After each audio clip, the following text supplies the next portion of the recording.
शमी के पत्ते को चाहे 21 हो, 11 हो, 51 हो, श्रावण महीने की 10वीं तिथि को उसको शहद में डुबोकर शंकर भगवान के शिवलिंग पर उसको श्रृंगार करो। केवल चढ़ाना नहीं है, जब शहद में डूब जाएगा तो वो चिपक जाएगा। शिव का श्रृंगार करो। क्या होगा इससे? तो लिंग पुराण कहती है, नर्मदा पुराण कहती है, शंकर का जब हम शमी के पत्ते को शहद में डुबोकर श्रृंगार करते हैं, शंकर कहते हैं इसने मेरा श्रावण महीने में श्रृंगार करा है, तो क्यों ना मैं भी इसका धन का श्रृंगार कर कर इसको कर से मुक्त कर दूं, तब कर जा चुका। ये केवल श्रावण के महीने में किया जाता है, इसके सिवा कहीं कोई महीने में नहीं कर सकते आप। और नहीं तो बाद में कहोगे कि हमको हर महीने, तो उस महीने में कर, केवल श्रावण की 10वीं, चाहे उजाले की कर लो चाहे अंधेरी की कर लो, एक ही बार करना। प्रतिदिन अगर बेलपत्र खाओगे शंकर जी के मंदिर की, तो मुख में जीवान छार छार हो जाती है। बोलो सही है कि गलत है? प्रतिदिन बेलपत्र खाओगे शंकर मंदिर की, तो मुख में कई बार छाले भी पड़ जाते हैं। सत्य है कि गलत है? शिव महापुराण की कथा कहती है अति सर्वस्व वर्जते। आपको अगर बेलपत्र खाना है, हफ्ते में 2 खाओ, हफ्ते में 3 खाओ। मुंह में अगर छार छार हो रहा है, छाले पड़ रहे हैं, तो बेलपत्र को, शिवजी की चढ़ी हुई बेलपत्र को सुखाकर चूरा बनाकर इतनी सी चुटकी भर खा लिए, पानी पी लिया। लीवर गड़बड़ हो गया है, डायलिसिस चल रहा है, किडनी गड़बड़ हो गई है, डॉक्टर बोल रहा है कि डायलिसिस करवाना पड़ेगा, तो बेलपत्री के पीछे की जो डांट होती है तो आप लोग तोड़ के फेंक देते हैं। वो बेलपत्री के पीछे की जो डांट है, ये ब्रह्मा विष्णु महेश, समझ में आ रहा है आप लोगों को? बीच में जो डंडी दिख रही है आपको, इसके बीच में बड़ी पत्ती और 2 पत्ती के बीच में जो खाली जगह है, ये खाली जो डंडी है, इसमें 33 कोटि देवी देवताओं का स्थान होता है। किसका स्थान है? 33 कोटि देवी देवताओं का। इसलिए बेलपत्र चढ़ाते समय बेलपत्र को इस जगह से पकड़कर समर्पित किया जाता है कि 33 कोटि देवी देवताओं का स्पर्श कर कर, ब्रह्मा विष्णु महेश का स्पर्श कर कर चढ़ाया जाता है। बेलपत्री के नीचे की जो डंडी होती है, ये 2 पत्ती से लेकर नीचे का जो भाग होता है, ये स्कंद पुराण कहती है इसमें 64 योगनियां और मेरी माता पार्वती का संपूर्ण जितनी शक्तियां हैं, वो सारी शक्तियां इस डंडी के अंदर विराजमान होती हैं। इस डंडी के पीछे एक गोखरू होता है जिसको माता तोड़ देती हैं। वो जो टूटा हुआ गोखरू रहता है, उसमें भगवान शंकर के प्रत्येक गण का भाव रहता है। इनका काम क्या रहता है? जब शरीर में किसी व्यक्ति के जीवन में जब दुख तकलीफ या रोग बढ़ता है, तो वो गोखरू जो नीचे का रहता है, वो टूटा हुआ गोखरू अशोक सुंदरी वाली जगह पर चढ़ाकर हफ्ते में 2 बार उसको चबा चबा कर अगर खा लिया जाए, तो डायलिसिस की जरूरत नहीं पड़ती, डायलिसिस छूट जाता है, लीवर और किडनी काम करना प्रारंभ कर देते हैं। और अच्छे से सुन लेना, अभी की अभी घर जाकर शुगर की जांच करना। शुगर कितनी भी हाई जा रही होगी, बेलपत्री के नीचे का गोखरू टूटा हुआ अशोक सुंदरी पर चढ़ाकर खाकर 5 से 7 मिनट मुंह में रख लीजिए और उसके बाद शुगर की जांच कर लीजिए, शुगर लेवल में मिलना प्रारंभ हो जाएगा। बेलपत्री का जो सुख है, वो जीवन का आनंद देना है।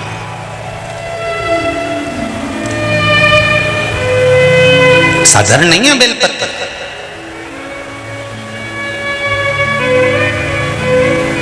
देवराज ब्राह्मण की माता के पुण्य, देवराज नाम के ब्राह्मण की माता का 1 लोटा जल चढ़ाया हुआ कहां काम आया?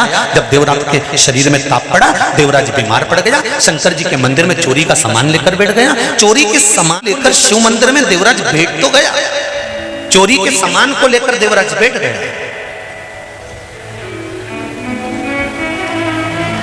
थोड़ी थोड़ी देर में हर हर महादेव कहा। देवराज को गुस्सा आया, मेरे शरीर में तपन हो रही है, मेरा सिर दर्द हो रहा है, मेरे शरीर में कष्ट हो रहा है, और ये हर हर महादेव कहने में लगा हुआ है। हम कई बार कहते हैं, जितने लोग आस्था चैनल पर कथा सुन रहे हैं, जितने लोग फेसबुक यूट्यूब पर कथा सुन रहे हैं, उनसे निवेदन है अपनी टीवी का वॉल्यूम तेज कर कर सुना करो। कहा गुरुजी उससे क्या होगा? हम कहते हैं घर का व्यक्ति अगर कथा नहीं भी सुन रहा है, उसकी श्रवण शक्ति में शिव महापुराण का एक शब्द भी चला गया ना, तो उसकी जिंदगी में कभी ना कभी तो काम आ ही जाएगा, कभी ना कभी काम आ जाएगा। जब घर में पैसे की कमी आती है, जब घर में धन की कमी आती है, पैसा नहीं रहता है, सारा की सारा पैसा कहीं चले जाता है, तब मेरी घर की जो माताएं होती हैं ना, पति इनके पास जाकर अगर धीरे से कह दे, छोरा धीरे से कह दे, माँ बहुत घाटा लग गया है, पैसा नहीं है, तो माँ तुरंत कहती है काय को घबराए छोरा, काय घबराए। और माँ अंदर जाए और माँ ने एक डब थोड़ा सा पैसा छुपा कर रखा था, वो निकाल कर लाके दे देती है।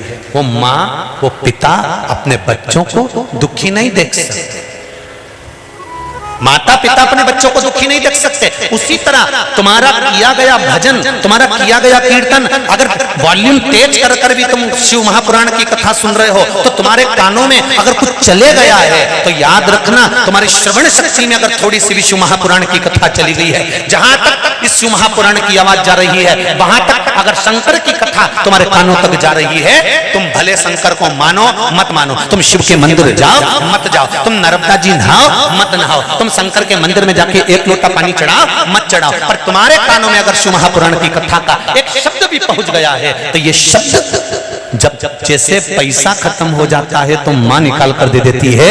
तुम्हारी सुनी हुई कथा जिस दिन तुम्हारे जीवन में दुख सामने आकर खड़ा हो जाएगा, उस दिन माता पिता देवाधिदेव महादेव और माता पार्वती तुम्हारे जीवन का सुख प्रदान करें।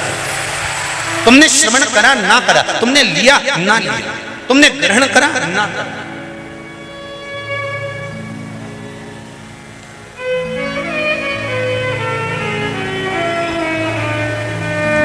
कई लोग कहते हैं महाराज जी इतने सारे लोग आते हैं, क्या सभी लोग आपकी कथा सुनते हैं? हमने कहा नहीं, चोटे भी आते हैं, इसमें कौन सी दिक्कत लगी? अब इतने सारे आप लोग बैठे हो, अब आपको भी नहीं मालूम है कि चोटी बैठी है और कितना चोटा बैठा, किसको मालूम? अरे बोलो तो री जीजिया, सही है कि गलत है? और जितने जीजा बैठे वो भी बोल दो, सही है कि गलत है? किसको मालूम कौन क्या करने आया? आप कथा लेने के लिए आए और वो आपकी चेन लेने के लिए आया, आप कथा लेने के लिए आए, वो आपका गले का मंगलसूत्र लेने के लिए आया, किसको मालूम? पर हमने अभी कथा में कहा था, चोरी करने वाला चुरा चुरा के मर जाएगा तो भी चोटा की चोटा ही रहेगा, और जिसके गली की चेन और मंगलसूत्र चले भी गया वो 4 दिन रो भी रहेगी, तो ये पक्का है 15 दिन बाद फिर उसके गले में चेन और मंगलसूत्र आ जाएगा, ये निश्चित है। पर वो चोटा तो, अरे बोलो तो जम के, वो चोटा तो चोटा ही रहेगा, वो जिंदगी भर चोर चोर के ही मरी जाए।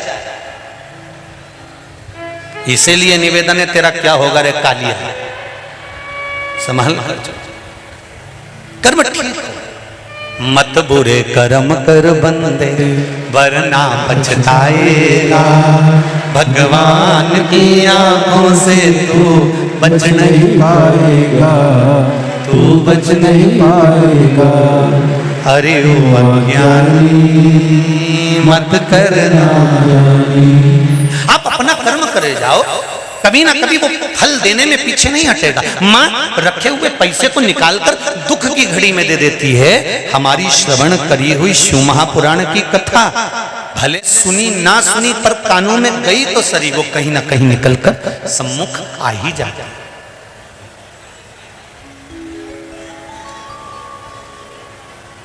देवराज बाहर निकला मंदिर से, प्राण छूट रहे, उसको नहीं मालूम कि बेलपत्री के पेड़ के नीचे मेरे प्राण छूट रहे। सनातन धर्म में,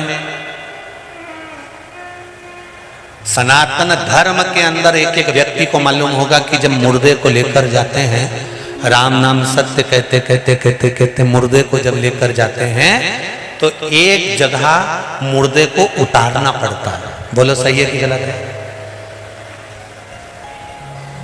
एक जगह पे मुर्दे को नीचे उतारना पड़ता है, और वहां उतारने के बाद थोड़ी देर बैठ जाते हैं, उसको कहते हैं विश्राम स्थल। मुर्दे को जहां रखा जाता है, अर्थी को जहां रखा जाता है। विश्राम कराया, फिर वापस उठाया, शमशान में लेके चले गए, चिता बनाई, आग लगाई। उस विश्राम स्थल को क्यों बनाया जाता है? वो विश्राम स्थल कब से बनना चालू हुआ? शिव महापुराण की कथा कहती है, देवराज मंदिर से बाहर निकला, बेलपत्री के पेड़ के नीचे बैठा था और उसको प्राण छूट गए। उसका ताप बढ़ गया, शरीर में रोग बढ़ गया, प्राण छूटने का समय आ गया। बेलपत्री के वृक्ष की छांव में देवराज के प्राण छूटे, इसलिए उसको यमराज बंदी बनाने के लिए नहीं आए, देवाधिदेव महादेव ने अपने गणों को भेजा, शंकर खुद उसको लेने के। ये हमारे सनातन धर्म की नींव है, ये हमारे सनातन धर्म का एक भाव है कि मुर्दे को लेकर जाते हैं, अर्थी को लेकर जाते हैं, तो एक जगह उतारते कहां थे? जहां पर बेलपत्री के पेड़ की छांव होती थी, अर्थी को वहां पर रख दिया जाता था, थोड़ी देर बैठ जाते थे। क्यों? क्योंकि अर्थी के ऊपर जो मुर्दा बंधा हुआ है, उस पर बेलपत्री के वृक्ष की जब छांव पड़ती है, तो उस जीव को ना तो पिंडदान की जरूरत होती है, ना तर्पण की जरूरत होती है, उसकी मुक्ति तो वहीं से हो जाती है। पिंड और तर्पण की जरूरत भी नहीं पड़ती, उसकी मुक्ति सहज हो जाती है। मात्र बेलपत्री के वृक्ष की छांव पड़ जाने पर उसकी मुक्ति सहज है।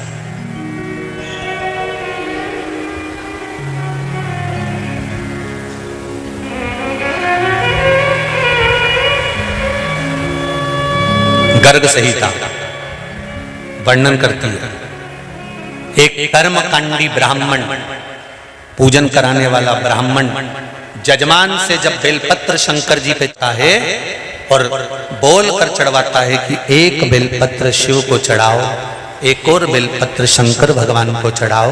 ब्राह्मण जितनी बार मुंह से बोलता है कि बेलपत्र शिव को चढ़ाओ, जजमान जो शंकर भगवान पर बेलपत्र चढ़ाता है, उस बेलपत्र का आधा अंश तो ब्राह्मण के घर पर पहुंच जाता है शिव की कृपा से। मात्र बोल देने पर कि बेलपत्र चढ़ाइए, बेलपत्र समर्पित करिए, भगवान शंकर को बेलपत्र चढ़ाइए, भगवान शिव को बेलपत्र चढ़ाइए।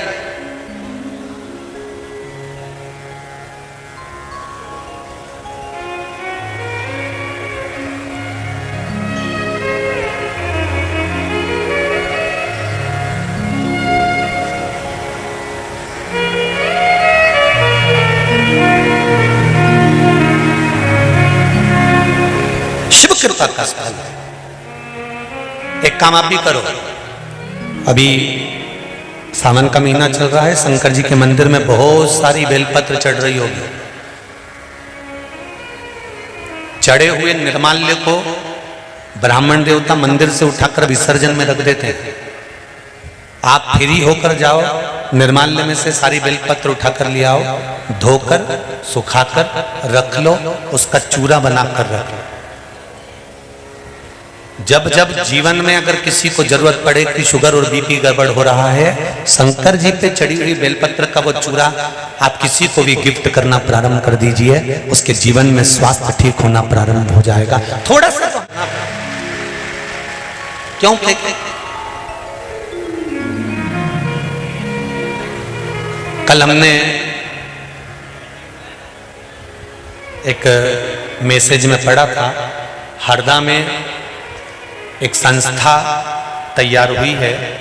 वो संस्था प्रत्येक शंकर जी के मंदिर में से निर्माल्य, उतरे हुए फूल, पत्ती, माला लेने के लिए जा रही है। केवल एक मिस कॉल करो और वो मंदिर पहुंच जाती है और निर्माल्य, चढ़ा हुआ बेलपत्र, फल फूल जो भी है वहां पर चढ़ा हुआ फूल आदि वो लेकर आ जाती है। फिर हमने फोन लगाया यहीं से जहां हम ठहरे, उनका मैसेज तो हमारे पास में, हम जब जीतू भैया के घर पर बैठे हुए थे पटवारी जी के यहाँ, तब आ गया था। फिर हम वहाँ से गए, फिर जहाँ हम रघुवंशी जी के यहाँ ठहरे हैं वहाँ हमने उस पत्र को पढ़ा। तो फिर हमने फोन करा उनको कि बहुत बहुत साधुवाद है, आप इतने सारे निर्माल्य का करोगे क्या? तो कहा गुरुजी इस निर्माल्य की हम खाद तैयार करेंगे। रिसर्च वालों ने रिसर्च करा है कि बेलपत्री के पत्तों की जो खाद तैयार होती है उस खाद से खेत में, गमले में, बगीचे में जब डाली जाती है वो खाद, तो अलग से कोई यूरिया या खाद डालने की जरूरत नहीं पड़ती। बेलपत्री की खाद 2 साल तक जमीन को उर्वरकता प्रदान करती रहती है। बेलपत्री की खाद में इतना बल है कि 2 साल तक ना तो कोई दवाई डालना पड़ती है, ना कोई खाद डालना पड़ती है, ना कोई यूरिया डालना पड़ता है। खेत में बेलपत्री की पत्ती की जो खाद तैयार करी जाती है, वो खाद फल प्रदान कर देती है। 2 साल तक खेत खराब नहीं होता, उसमें दवाई की जरूरत पड़ती है, ना कोई कीट। जरा विचार करिए बेलपत्री में कितना बल है।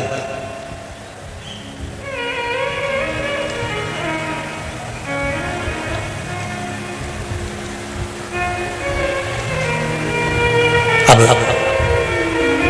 हम थोड़ा सा करें, शिव मंदिर में जाना, देवराज ब्राह्मण के प्राण बेलपत्री के पेड़ के नीचे छूट रहे हैं, प्राण छूटे देवराज के, और शंकर भगवान उसको नंदी पर बिठा कर लेकर जा रहे हैं। जरा विचार करना, दिन भर चोरी करता था, दिन भर कपट करता था, दिन भर बेईमानी करता था, दिन भर प्रपंच करता था, दिन भर गलत काम करता था, उसके बाद भी उसके प्राण लेने के लिए कोई दूसरा नहीं आया। मेरा देव अधिदेव महादेव आया, नंदी पर बिठाया और लेकर चल दिया। देवराज के मन में यह बात खल गई। देवराज ने पूछ लिया, मैं पापी हूं, मैंने चोरी करी है, मैंने लोगों का धन चुराया, उनकी आंख में आंसू आए, मेरे कारण किसी का दिल दुखा है, मेरे कारण किसी का हृदय दुखा है।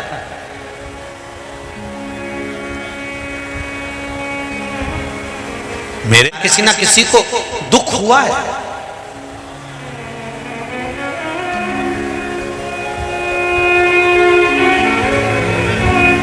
मेरे कारण किसी ना किसी को तकलीफ हुई है। तो देवराज कहते हैं कि जब मेरे कारण किसी को दुख हुआ तो मैं शंकर भगवान के धाम कैसे जा सकता हूं? अरे भाई, जो जीते जी भगवान के मंदिर चले जाता है, जो जीते जी शिवालय चले जाता है, जो जीते जी शंकर भगवान के मंदिर में चले जाता है, जब तक भगवान के पट खुले हैं आप शंकर के मंदिर जाते रहो। जब तक भगवान का द्वार खुला है आप भगवान के द्वार जाते रहो। मरने के बाद तो ये शरीर अगर लेकर भी जाएंगे और पंडित जी को मालूम पड़ गया कि सामने से मुर्दा आ रहा है तो तुरंत भगवान को पर्दा लगा दिया जाता है कि मुर्दा निकल कर जा रहा है, जल्दी से पट बंद कर दो। मुर्दा निकल कर जाता है तो मंदिर के द्वार भी बंद कर दिए जाते हैं। मुर्दा निकल कर जाता है तो मंदिर में पर्दा डाल दिया जाता है। मुर्दा निकल कर जा रहा होता है तो भगवान को राजभोग नहीं कराया जाता। मुर्दा निकल कर जा रहा है तो भगवान को आचमन नहीं कराया जाता। जब पंडित जी को मालूम पड़ के जाए कि यहाँ से मुर्दा जा रहा है तो पंडित जी तुरंत पर्दा लगा देते हैं कि मुर्दा निकल जाने दो फिर भगवान को राजभोग कराएंगे, मुर्दा निकल जाने दो फिर भगवान को जल पिलाएंगे, मुर्दा निकल जाने दो भगवान को आचमन करा देंगे, मुर्दा निकल जाने दो फिर भगवान की आराधना कर लेंगे, फिर पट खोल देंगे। भगवान समझा रहा है कि जीते जी मेरे मंदिर में आ, मेरा दरवाजा खुला है तब तू मेरे मंदिर में प्रवेश कर जा। अगर पृथ्वी पर रहकर मेरा दरवाजा खुला हुआ है और तू मेरे मंदिर में नहीं आ सकता तो तेरे मरने के बाद जब तू बैकुंठ में जाएगा, दरवाजा बजाएगा, दरवाजा खोलो, मैंने पृथ्वी पे जाके खूब पुण्य करा, मैं पृथ्वी पर जन्म लिया था, मैं तो खुद इंदौर में ही रहता था। तो भगवान भी कहेगा इंदौर में रहता था तो कथा सुनने गया सावन का महीना में? नहीं गया। क्यों नहीं गया? पानी तेज एरिया था। अच्छा, तो भगवान ने कहा मैंने शरीर मिट्टी का बनाया था कि पानी की बूंद डले और तू गलीच जाए? नहीं। तो फिर क्यों नहीं गया? भुट्टा का भजिया बना के खाई लिया। भगवान नहीं बोले ले जाओ इसको नरक में, इसको भुट्टा का भजिया बहुत पसंद है तो इसका ही भजिया बनाओ, तेल में तल। फिर मिर्ची जैसा भजिया बनाया बेसन में डाल डाल के कड़ाव में तला। दो क्षण निकालकर भगवान की कथा में नहीं गया, 2 क्षण निकालकर भगवान के मंदिर नहीं गया। सारी दुनिया के लोग एक लोटा पानी चढ़ाने शंकर के मंदिर जाते रहे, ये दुकान पर बैठा बैठा हंसता रहा, इनको ढोंग समझता रहा, प्रपंच समझता रहा, इनको देख देख कर हंसता रहा। ये तो सब पागल हो गए रे सियोर वाला के चक्कर में, वो तो पगला मिला और इनको भी पगली बना दिया। बताओ, इसके ऊपर हंसता रहा, इनको ढोंग समझता रहा, प्रपंच समझता रहा। जब देखो जब कमेंट्स पर कमेंट्स करता रहा, जब देखो जब आड़ा टेढ़ा बोलता रहा, तो शंकर भगवान भी बोले कि इसको भी ले जाके कहीं नरक में पटक दो। तो नंदी ने जाकर शंकर भगवान से कहा कि वो दुकान पे बैठकर कमेंट्स करता था, दुकान पर बैठकर अपशब्द बोलता था, जो भी जल चढ़ाने जाए उसको आड़ा टेढ़ा बोलता था, उसको नरक पटका जा रहा है। शंकर भगवान तुरंत बैकुंठ में जाते हैं, भगवान विष्णु से कहते हैं इसको नरक क्यों पटक रहे हो? तो कहा दुकान पे बैठकर आड़ी टेढ़ी बात बोलता था, कोई जल चढ़ाने जाए तो उसको गालियां दे, कोई जरा सा पूजन करे तो उसको अपशब्द बोले, तो इसको नरक क्यों पटक रहे हो? इसको नरक मत पटको, क्योंकि जब वो जल चढ़ाने जा रही थी उसके जल के लोटे पर इसकी दृष्टि पड़ गई थी, तो इसकी तरफ से भी जल चढ़ गया था। इस पापी का भी उद्धार उसने कर दिया।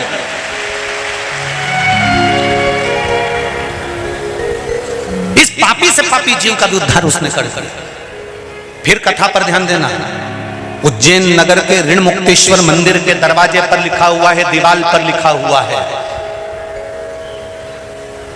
सारी पुराण 7 पीढ़ी तारती है, पर उज्जैन के ऋण मुक्तेश्वर मंदिर की दीवार पर लिखा है शिव महापुराण 71 पीढ़ी को तारती है। एक पीढ़ी तारने वाली नहीं है शिव महापुराण की कथा। आप कथा सुनकर जिस गाड़ी से जाओगे, आप कथा सुनकर जिस रास्ते से जाओगे, आप कथा सुनकर जहां से निकल कर जाओगे, वो कथा का रसतत्व तुम्हारी शरीर में, तुम्हारे शरीर में बना रहेगा। रोमावली से वो तरंगे निकलती रहेगी, ना जाने कितने जीवों का कल्याण करते। तुम्हारी तप साधना साधारण नहीं है भाई।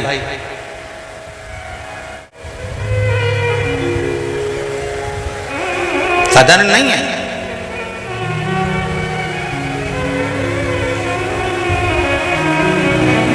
मेरे भोले तेरा सहारा है, मेरी नैया का तो किनारा है, मेरी नैया का तो किनारा है। महाराज शिव कथा कह रही है, देवराज कहता है मैंने तो पाप पर पाप करा है और आप मुझे कैलाश धाम ले जा रहे हो? ऐसा कौन सा पुण्य मैंने करा? कौन सा पुण्य करा?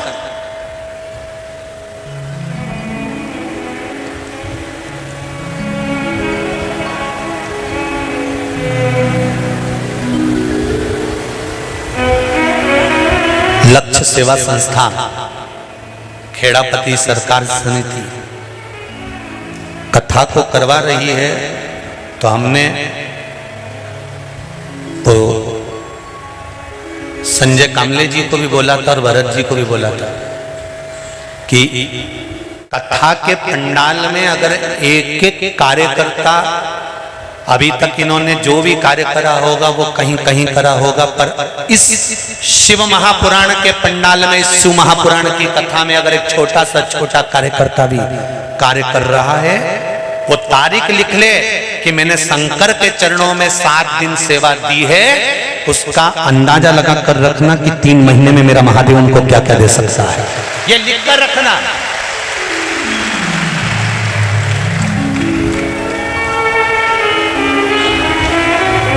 कोई महाराज नहीं होगा जो व्यासपीठ से बोलता होगा कि लिख के रखो तारीख कि तुमने शंकर के मंदिर में कितना दिया, तुमने शंकर के मंदिर में कितना रुपया लगाया, तुमने शिव महापुराण में क्या लगाया, तुमने भगवान के भजन में क्या लगाया, तुमने ब्राह्मण देवता जब अभिषेक करने आया तो उस ब्राह्मण को तुमने क्या दिया। तारीख लिख लेना कि शंकर के पूजन में जो तुमने दक्षिणा दी है, शंकर के पूजन में जो तुमने लगाया है, शंकर के पूजन में जो तुमने एक बेलपत्र चढ़ाया है, शंकर के पूजन में ब्राह्मण जन को तुमने एक अठन्नी भी दी है, तो वो तारीख में लिख के रखना कि तुमने इतनी तारीख को इतना दिया था, और 3 महीने में जोड़कर रखना कि शंकर के पूजन में दिया गया उसका फल मिला कि नहीं मिला, उसका फल कितना प्राप्त होता, उसका कितना सुख होता।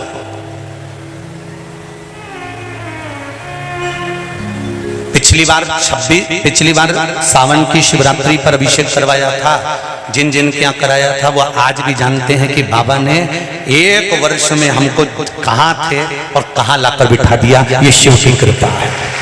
जिसने अभिषेक करा था वो अपने दिल पर हाथ रखकर बोले कि बाबा ने कहां से कहां लाकर बिठा दिया। इतना महंगाई का समय आया फिर भी बाबा ने डिगने नहीं दिया। महंगाई अपनी जगह बढ़ती रही और व्यापार बाबा अपने आप बढ़ाता चले गया, उसने कमी नहीं आने दी। और अभी फिर सावन के महीने का 26 तारीख को शिवरात्रि है सावन की, और ये ब्राह्मण जन सब यहाँ बैठकर ऑनलाइन, कई उज्जैन के भी ब्राह्मण आ रहे हैं, नागदा के भी आ रहे हैं, भोपाल के भी आ रहे हैं, सब ब्राह्मण यहाँ बैठकर ऑनलाइन आपको शिवरात्रि के दिन शाम को आस्था चैनल पर 7 बजे से 8 बजे तक पूरा विश्व भगवान शंकर का पार्थिव शिवलिंग का निर्माण करेगा और पूजन करेगा। जब इतने लोग एक साथ मिलकर प्रार्थना करेंगे तो मेरा विश्वास है कि सनातन धर्म फिर जागेगा और मेरे देश का कल्याण। धर्म की अधर्म का, प्राणियों में और विश्व का कब होगा? जब आप शंकर की आराधना करोगे। क्योंकि ब्रह्मा ब्रह्म लोक में रहते हैं, भगवान विष्णु वैकुंठ लोक में रहते हैं, पर मेरा देव अधिदेव महादेव, मेरा कंकर और शंकर इसी पृथ्वी पर रहता है। भगवान विष्णु भी जब उलझते हैं तो शिव के पास आकर कहते हैं, भगवान नारायण की तो शादी नहीं हो रही थी दादा, भगवान विष्णु का विवाह नहीं हो रहा था। क्यों नहीं हो रहा था? क्योंकि इनको श्राप लगा था। इनको श्राप लगा था भगवान विष्णु को। क्या श्राप लगा था? कि नारायण दधीची ऋषि की धर्म पत्नी सुवार्च ने श्राप दिया था, भगवान विष्णु मैं गर्भ से हूं और मेरे पति को तुमने मार दिया, मैं तुम्हें श्राप देती हूं कि तुम्हारे घर में कभी वंश नहीं बढ़ेगा, संतान नहीं होगी। तो कोई कन्या भगवान विष्णु से विवाह कैसे करे? क्योंकि संतान ही नहीं होगी, वंश ही नहीं बढ़ेगा। क्या करा जाए? विष्णु पुराण में लिखा है, क्या करा जाए?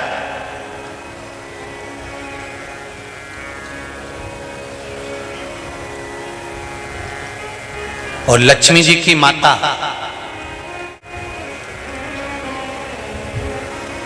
लक्ष्मी जी को भगवान शंकर से ब्याहना चाहती थी, पर लक्ष्मी जी शंकर भगवान से विनती कर दी कि मैं भगवान नारायण को स्नेह करती हूं। शिव जी ने माता लक्ष्मी की मां ख्याति देवी को कहा, लक्ष्मी जी की माता का नाम क्या था? ख्याति देवी। क्या नाम है? जम के बोलो जरा। ख्याति देवी। ख्याति देवी। ख्याति देवी से कहा कि ख्याति आप लक्ष्मी जी का विवाह भगवान विष्णु के साथ कर दो। शिव जी का कहना माना, विवाह भगवान विष्णु के साथ में कर दिया। भगवान विष्णु और लक्ष्मी का विवाह हो गया। एक बार भगवान विष्णु ने लक्ष्मी को शब्द कह दिया कि तुम पूर्ण लक्ष्मी नहीं, लक्ष्मी तो अपूर्ण है। लक्ष्मी कहती है मैं और अपूर्ण, हाँ तो पूर्ण नहीं है। लक्ष्मी जी की आंख में जल भर गया तो लक्ष्मी सरस्वती जी के पास में गई। सरस्वती जी से कहा, सरस्वती पूछ रही लक्ष्मी तू रोती क्यों है? मेरे पति ने आज मुझको अपूर्ण कहा, मैं अपूर्ण हूं। सरस्वती जी कहती है इतनी सी बात के लिए रो रही है कि तू अपूर्ण है, चल मेरे साथ। सरस्वती जी लक्ष्मी जी को पार्वती के पास ले गई। पार्वती जी ने पूछा लक्ष्मी क्यों रो रही हो? कहा मेरे पति ने मुझे अपूर्ण कहा। इतनी सी बात के लिए रो रही हो? ले मैं तुझको पूर्ण दे। पार्वती जी की गोद में गणेश जी बैठे हुए थे। पार्वती जी ने गणेश जी को उठाया और तुरंत लक्ष्मी जी की गोद में रख दिया।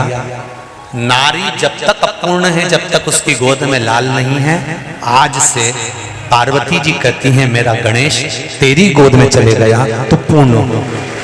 ले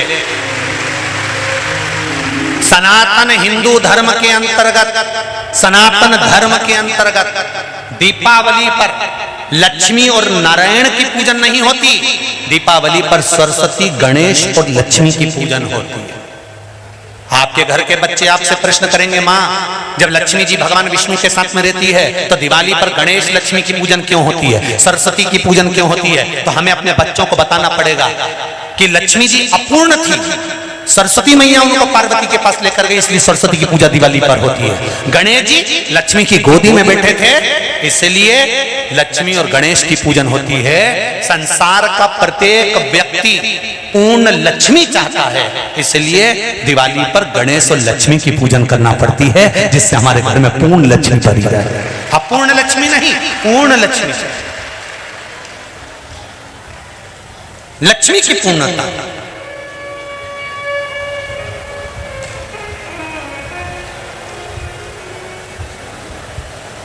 कई लोग भगवान विष्णु के मंदिर में जाते हैं, भगवान के मंदिर में जाते हैं, कई लोगों को तो मांगना भी नहीं आता, भगवान नारायण के मंदिर में जाकर हाथ जोड़कर खड़े हो जाते हैं, भगवान से डायरेक्ट कह देते हैं लक्ष्मी दे दो। भगवान को बुरा नहीं लगता होगा?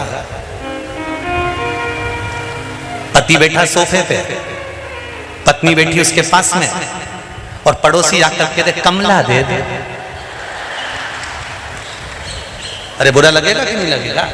तो डायरेक्ट मंदिर में जाकर तुम एक ही बात कहते हो, भगवान लक्ष्मी दे दो। भगवान के कभी मुझे नहीं मांगा, जब देखो जब लक्ष्मी मांगने आती है, जब देखो जब लक्ष्मी को मांगने आती है। जरा सोचो तो सही, मांगने से पहले भगवान के मंदिर में जाकर हमें डायरेक्ट नहीं कहना कि लक्ष्मी दे दो, भगवान के मंदिर में जाकर कहना हे नारायण, हे प्रभु, हे मेरे भगवान, हमारी माँ माता लक्ष्मी घर से रुष्ट होकर चली गई है, मेरे घर से मेरी माँ चली गई है, नारायण मेरी माता को घर में लेकर आइए ना। तब भगवान कहेगा जाओ लक्ष्मी इसके घर में जाओ। तुम डायरेक्ट जाकर कहते लक्ष्मी दे दो। हमारा संबोधन देखा जाए,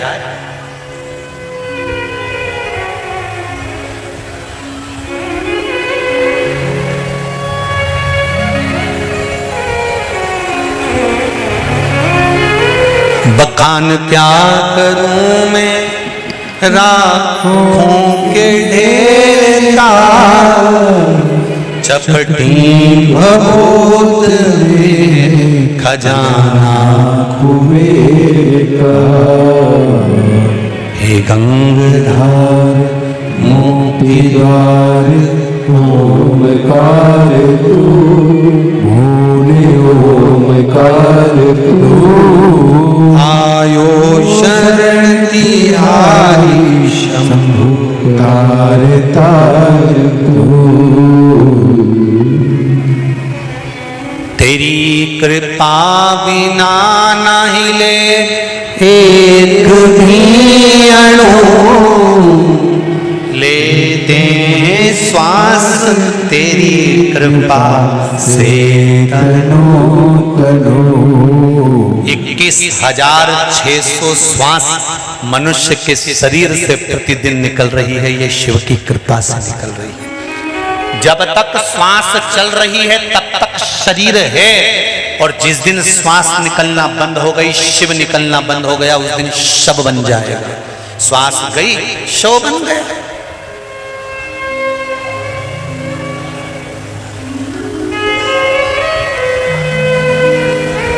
ये शिव की कृपा से।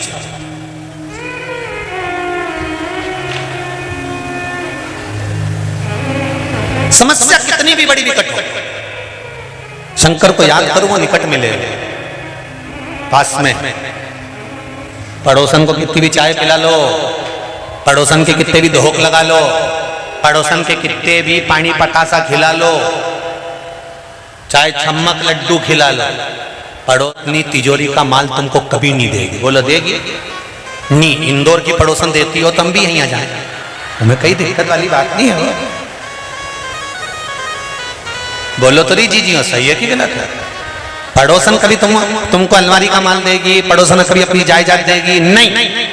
तुम कितना ही तुम देखो भले, ये इंदौर नगर के बड़ी बड़ी बिल्डिंगों में जाके तो देखो, फ्लैटों में इनके छोरा पूना में, इनकी छोरी बेंगलोर में, और डोकरा डोकरी इंदौर में। देखो तो कई इंदौर के फ्लैटों में जरा जा जाके देखो बेचारा डोकरा डोकरी दे रहा है, पड़ोसी का बच्चा को आवाज लगा देते दूध की थैली ला दे, पड़ोसी का छोरा बेचारा इतना जोरदार थैली भी ला जाए, बीमार हुए तो पड़ोसी इनको हॉस्पिटल ले जाए, और इनकी औलाद में चाउमीन खा रही।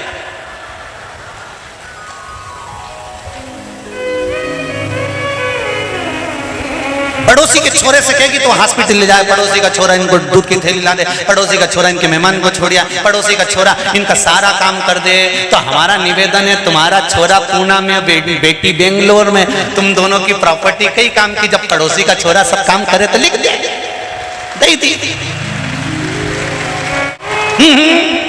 इतना कह दो नहीं कि पड़ोसी के छोरे को दे दे, फिर तो तबेला हो जाए मुंडा भगोना, मरती मर जाऊंगी पर जायदाद तो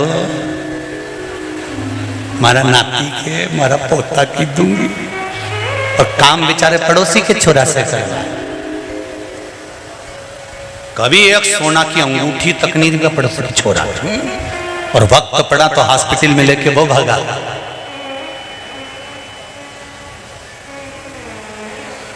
वक्त पड़ा तो हॉस्पिटल लेकर वो भागा, वक्त पड़ा तो दौड़ दौड़ कर काम उसने किया।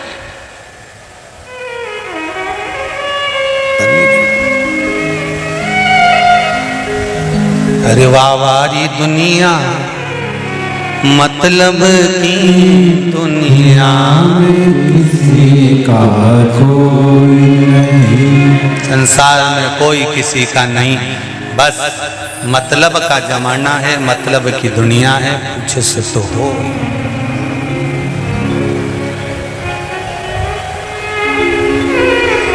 पर मेरा महादेव भाग्य पलट कर दे देता, भाग्य